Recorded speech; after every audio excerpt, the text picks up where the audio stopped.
Hello Captains, it's me Tonic TZW, and did a bit of a live stream on last night, and this turned into a pretty great game for myself, Jonesy and Pikey Monkey. So I thought I'd clip it and do it as my stream highlight. It is one of the later games towards the end of the live stream if you want to go and watch it with live comms. But before we get into that one, we did have a game earlier in the evening, and I've got a guy highlighted there on Red Team because he enjoyed the way that we played that game so much that he decided to send us a little bit of a love letter. Let me tell you, we weren't camping in that game. We were out and we were fighting. The guy's a fleet commander, so he should know better than to do something like that. But we're here on the Tears of the Desert. We've got the Plymouth, the Hyder, and the Bismarck B, and we've got a cap to play. Now, one of the things that Red Team are going to do is go in and steal B cap early. I always say, don't abandon the cap that you spawn on. Always try to play it or prevent Red Team from taking it. We are going to do that across here on A cap.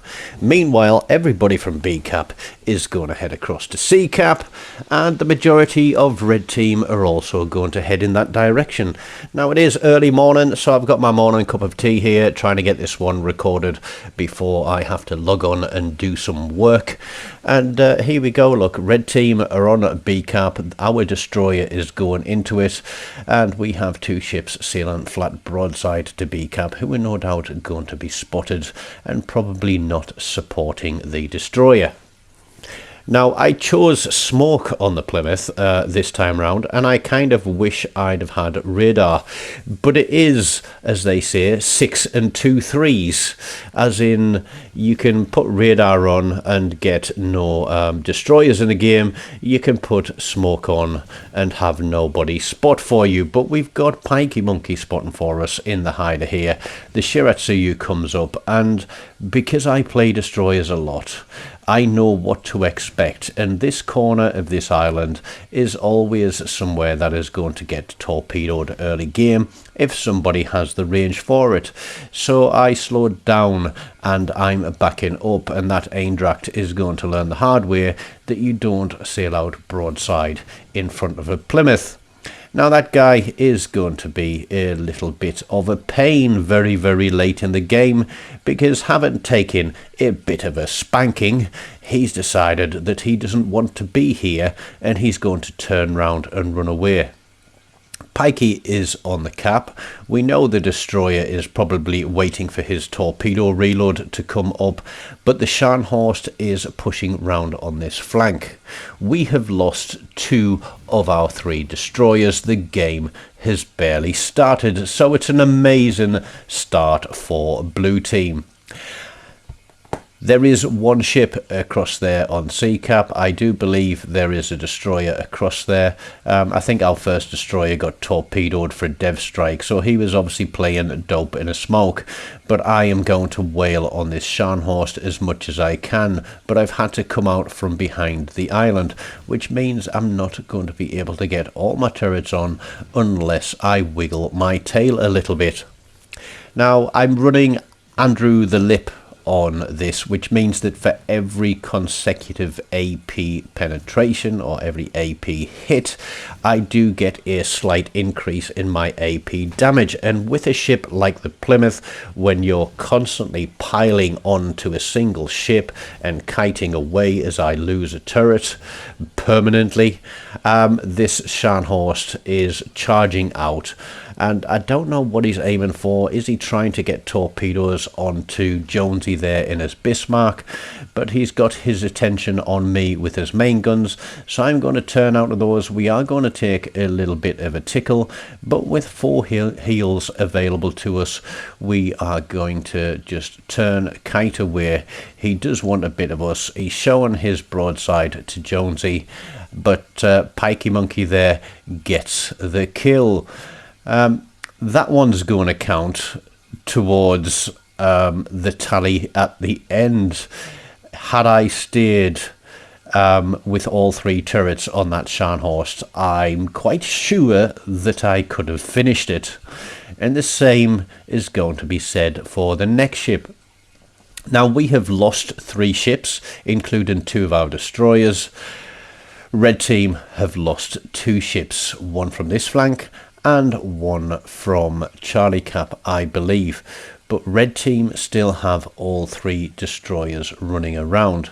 And the one that's on this side is not going to be scared about pushing in and trying to take this cap, because I think he wants a little piece of Jonesy. But we've got Pikey Monkey there in our destroyer, in the hider, and he's going to do the spotting for us as we lose a 4th ship. There is the Shiratsuyu. He's come back onto the cap. Now, I know I need to lead destroyers a lot more with the Plymouth, and he is going to lose some fairly decent chunks of health. Now, had I had 4 turrets still available to me at the moment, then I think I would have taken this down a little bit quicker. But his smoke screen is not going to save him. We're going to land another shot, and we're going to pick up our first kill of the game to go with the assist that we have on the Scharnhorst. To this time, we realise that we are losing. We're not losing by a lot, but I do say all the time that caps are king, and if you're a destroyer player, then caps are where you need to be, and preventing red team from taking them or getting into them and turning them yourself as we lose our Connecticut. It is 4 ships plays 6. The Richelieu is out there. He's pretty much at the limit of my range, and I'm going to try and put some shots on, but we lose sight of him. It's Jonesy, myself, Pikey, and 1 other battleship, because everybody that went across to Charlie Cap is dead. It's as simple as that, and it did not look like this was going to be one of those games that we were going to be able to win. It was very questionable at times, because we're over 200 points down. Red team are pulling 3 points every 5 seconds ahead of us, because they control 2 caps, we only control 1. We've got 2/3 health Pizarski there. We've got a full health New Orleans. We know we've got the Azure Lane Richelieu out there as well. And the Eindracht is running around at the back of the map somewhere, but there are still 2 destroyers, one of which is a split.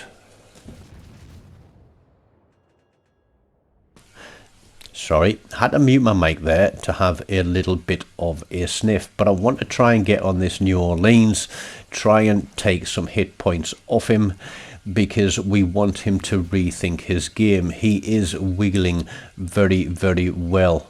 And are we going to land some hits? No, we're shooting across the top of him. Smoke screen's effective here, because if these guys could see me, I've no doubt that they would be shooting at me. But Jonesy, I think it was there, chunked the New Orleans. That certainly wasn't my shells, but that was my shells. We're creeping close to 100,000 damage as the New Orleans hits the rocks, and again all of my shells miss him. But we've got a fast reload. Every 30,000 damage on this, we're getting a 2% reload reduction. We've currently got a 6% reload reduction, and because we've got a kill, we've also got 5% extra damage. There we go. We pick up a high caliber on 103,000 damage. We're going to kite away from this Richelieu here, who is flat broadside to us, and now we can absolutely wail on him. But that Pizarski is a risk, and I do call that we should put a salvo on him while we whip down and spank this Azure Lane Richelieu. Somebody's obviously been buying crates, haven't they? But there is our second kill of the game. Pizarski smokes up behind the island. We're still hard spotted, which means there is a destroyer out here somewhere. And look, the Eindracht has appeared again on the map there at H4. So he's decided that he does want to have a little bit of the game for himself. But it is 4 players 4. We've managed to put it back. Pikey has done an excellent job of getting into B cap there and flipping it. I'm pinging the map saying, yep, Pazarski is behind there.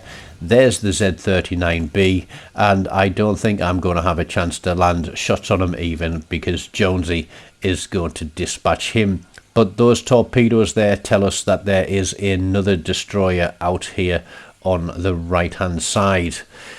4 players 3. We're pulling it back slowly but surely. We now have a 60-point lead there, and we're going to continue to push. There is the split.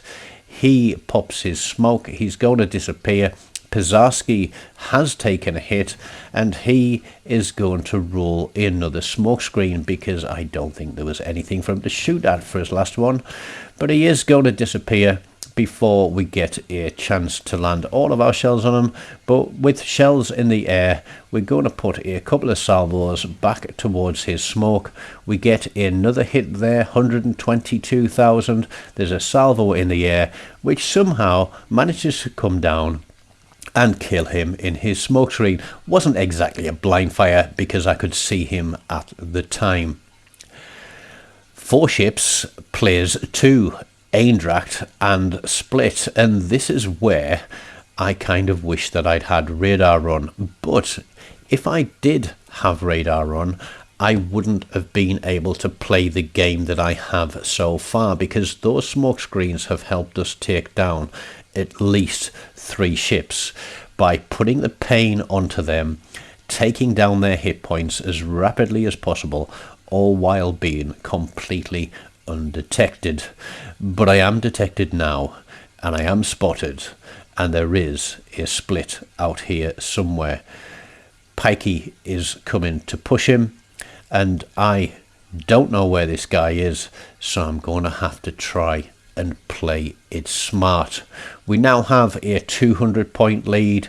Jonesy is pushing for the cap, because if I die and if Pikey was to die, then we've got a destroyer running around with 2 battleships left in the game.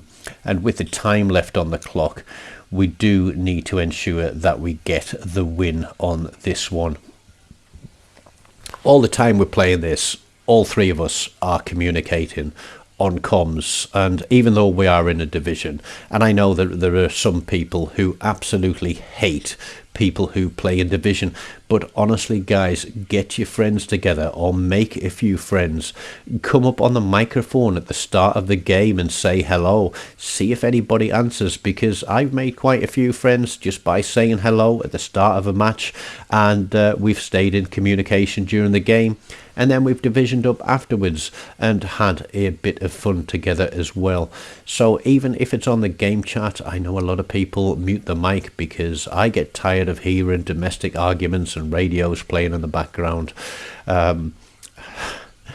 It's one of those things, but every now and then you get a little golden nugget, like Pikey spotting the split, and so we're going to shoot at this split, and we are going to take half his health off him with the first salvo, and even though he is going to wiggle, we're going to take another chunk of health off him with the second salvo. He's got his torpedoes at us, but that is him out of the game. This was pretty much a solid defeat for blue team until we started pushing caps. The Eindracht has headed all the way back to A cap to take that, just to try and keep some points ticking out. And that yellow arrow there at the top of the mini-map is pretty much where that guy is hiding. He's taken the cap and he's gone and hidden behind the island. I'm going to fire my guns just to see if I get spotted. And this guy is denying me a Kraken as well as the clock. But with seconds to play, we're almost to 1,000 points as well there. So we have pulled this one back as a hard defeat for red team, a win for blue team. 136,000 damage, 4 kills, 2 assists. Could have potentially been a Kraken, but I don't care. I'll take the win any day of the week. 1.25 million credits out of that game. 3003 XP with 4 kills. 2417 XP with 2 kills for Jonesy. And 2064 XP with a kill for Pikey Monkey, giving us pretty much a whisker under 7,500 base XP between the three of us. That was a fun one to play because it looked like defeat, and when you're playing a defeat and bringing it back to a win, it always makes it feel that so much nicer. Okay guys, I gotta get to work, so don't forget, smash the like button, leave me a comment, subscribe to the channel, and as always, until next time, take care of yourselves and goodbye.